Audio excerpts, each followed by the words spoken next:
Nathanaël, bonjour. Bonjour Cathy, comment allez-vous? Ah ben une voix grave ce matin. Moi j'essaye de sourire un peu parce que c'est vrai que les nouvelles sont pas géniales. Alors qu'est-ce qui se passe pour les entrepreneurs, pour les particuliers? Je ne sais pas par quoi vous voulez commencer, qui ont Oh, des prêts hypothécaires. On va commencer par ça.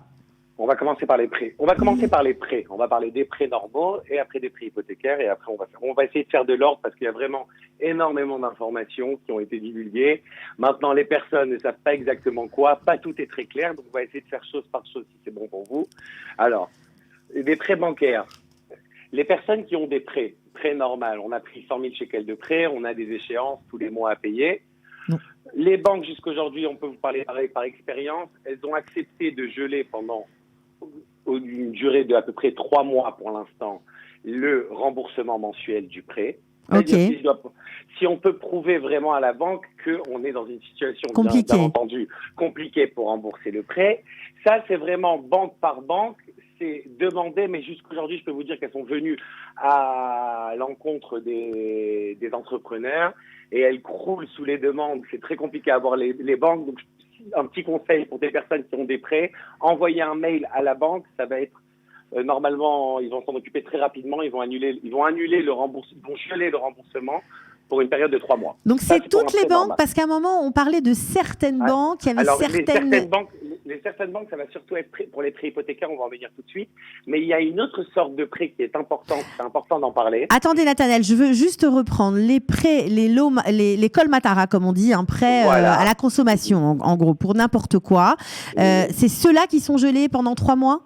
Non, cela, c'est en fonction des banques. Cela, il n'est D'accord. pas vraiment sorti une instruction formelle et générale comme pour les prêts hypothécaires. Mais cela, moi, je recommande quand même aux personnes qui ont des échelonnements tous les mois et des échéances à payer de demander à la banque de geler pour l'instant. Ils vont geler, ils vont être sympas sur ce coup-là.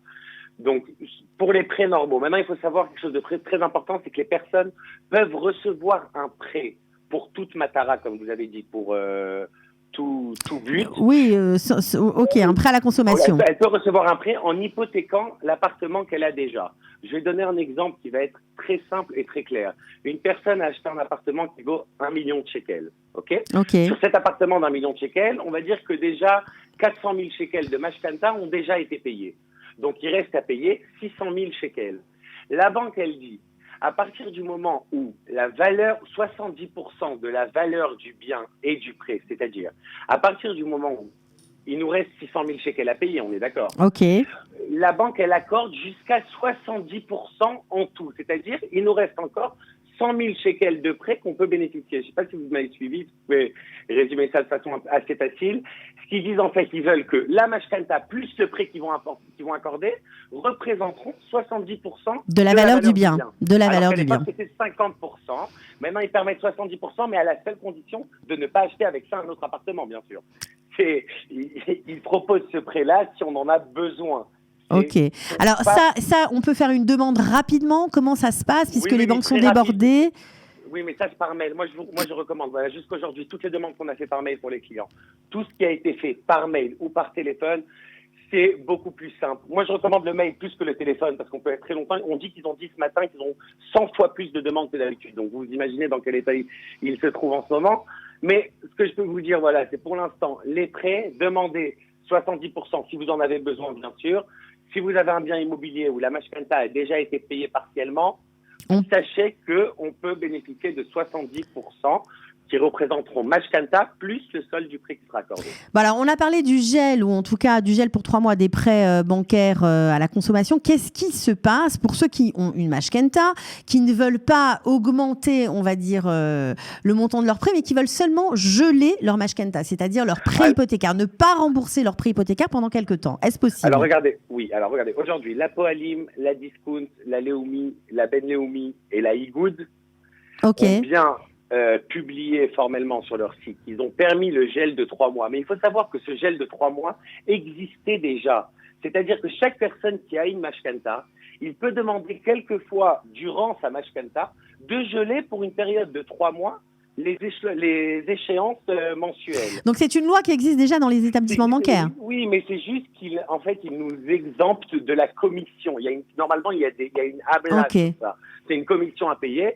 Donc là, aujourd'hui, si on envoie un mail je suis à la banque Leumi, je vais leur demander de repousser de 3 mois, c'est-à-dire de geler pendant 3 mois les remboursements mensuels du prix hypothécaire. La banque Leumi accepte, ça c'est pour tout le monde. D'accord. Donc, vous me parlez le Keren et le Ribit, bien sûr, c'est-à-dire le capital et les intérêts aussi, parce que des fois, il y a des gels partiels, des gels pas partiels. Là, on parle d'un grace, en fait. C'est un repos de... Ça s'appelle comme ça, ouais, en hébreu, tout à fait. Ouais, tout à fait. Maintenant, il faut savoir que la Mizrahi, c'est la seule banque aujourd'hui. Mizrahi, les Mashkantaot, c'est la Mizrahi pour les prix hypothécaires. J'allais vous poser la question. J'allais vous poser la question parce que la Mizrahi, je crois que c'est la banque qui a le nombre, qui totalise le nombre de Mashkenta le plus important dans le pays. C'est la star des Mashkantaot. Voilà. Alors, est-ce que eux, ils proposent aussi cette facilité? Oui, eux, ils proposent, mais ils proposent même 4 mois. C'est-à-dire qu'ils demandent, si on a besoin de geler, que ce soit partiellement ou entièrement, ou ribit, plus Keren, intérêt et capital en même temps, ils permettent jusqu'à une période de 4 mois.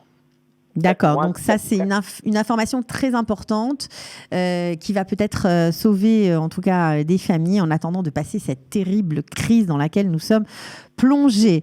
Alors Nathanaël, autre question. Juste un petit mot juste sur les prêts hypothécaires encore une fois. La banque Discount, il faut savoir que, et je suppose que toutes les banques vont la suivre, ils ont augmenté leurs heures de standard téléphonique, c'est-à-dire ils ont de 8h jusqu'à 10h du soir maintenant et de 8h jusqu'à 8h pour les Mashkenta. Donc c'est-à-dire que appelez votre banque. Les gens qui en ont besoin, mieux vaut le faire maintenant. Appelez la banque tant qu'il en est encore temps et tant qu'ils nous le proposent. Vous avez compris ? Oui, parce que si jamais on ne réagit pas et si jamais on n'arrive pas justement à payer ce fameux prêt hypothécaire, qu'est-ce qu'on encourt ? Est-ce que les sanctions vont être habituelles ? Rien ne va s'arrêter ? Non, regardez, rien ne va s'arrêter. Il y a le e-cool en Israël, c'est la saisie qui est connue. Exactement. Le connu, c'est les gens ont peur de ça. Il faut savoir déjà que les personnes, par exemple, qui sont interdites bancaires, à une époque, ils ne pouvaient pas prendre de prêts garantis par l'État. Maintenant, ils ont dit, l'État d'Israël a demandé aux banques d'être plus souples, même avec les personnes qui sont interdites bancaires. Ça veut dire que je ne pense pas qu'aujourd'hui, vraiment, pour une personne qui ne va pas payer sa mashkenta pendant 2 mois, qui vont lui mettre une saisie, mais je suggère quand même qu'étant donné qu'ils nous laissent la possibilité de ça, mieux vaut éviter toute procédure juridique inutile, vous avez compris ? J'ai très bien compris. Parce qu'il faut savoir que les e-cool, il y aura des e-coolim. E-coolim, c'est une saisie sur compte, hein. C'est exactement, c'est un blocage du compte en fait. Exactement. Donc moi, regardez, d'une façon, regardez, en Israël, on dit chaque kol Shabbat et shmoté Shabbat. C'est-à-dire à chaque Shabbat, il y a le moté Shabbat. À la fin, il faudra les payer.